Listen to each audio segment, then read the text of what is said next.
आचार्य पितरः पुत्रस्तौ च पितामहा मातुला ससुरः पौत्राशाल्या सम्बन्धिनस्ताः एतान् हन्तुमिच्छामि ज्ञातोऽपि मधुसूदन अपि त्रैलोक्यराजस्य हेतौ कि नु मही कृते।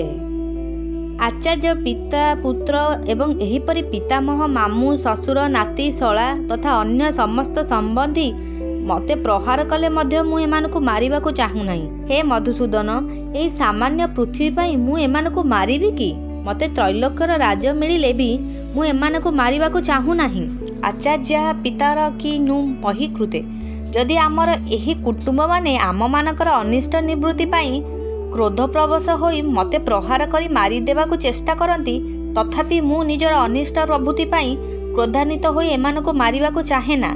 जदि एमाने इष्ट प्राप्ति पाई राज्य लोभरे पड़ी मते मारिबाकु चाहती, तथापि मु निजर इष्ट प्राप्ति पाई लोभ परवेश होई एमानकु मारिबाकु चाहेना।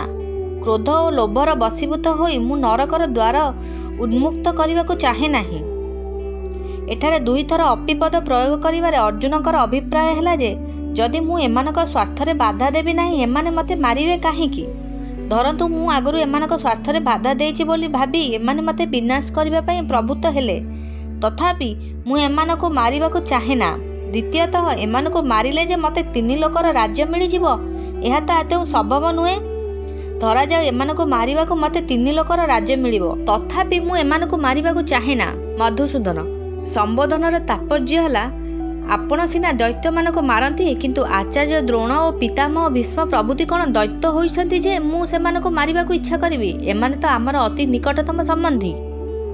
आचार्य, एही कुटुंब मानक मध्यरु जे द्रोणाचार्य प्रभृति सहित आमर विद्या शिक्षा और हित भावन संबंध रही, जेपरी पूजा आचार्यंकर सेवा करवा उचित ना सेमानक सहित युद्ध करवा उचित?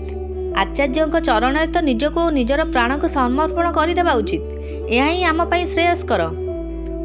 पितरः, शरीर संबंध दृष्टि जो पितुतुल्य व्यक्ति एठारे अछंती, आमर यही शरीर सेमानकर प्रतिरूप।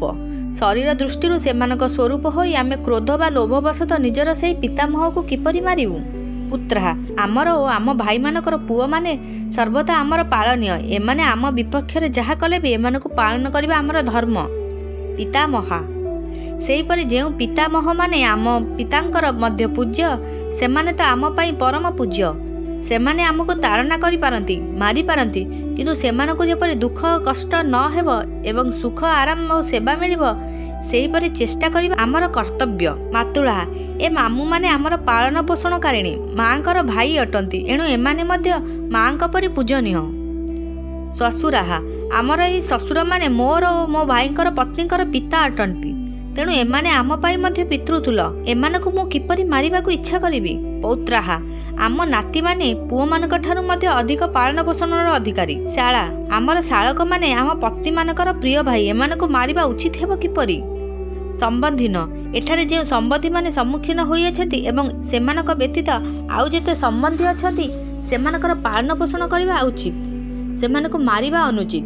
सेमानकु मारिबा द्वारा जदि आमको त्रिलोकर राज्य मध्य मिले, तथापि कौन सेमानकु मारिबा उचित हेबो? सेमानकु मारिबा तो सर्वथा अनुचित।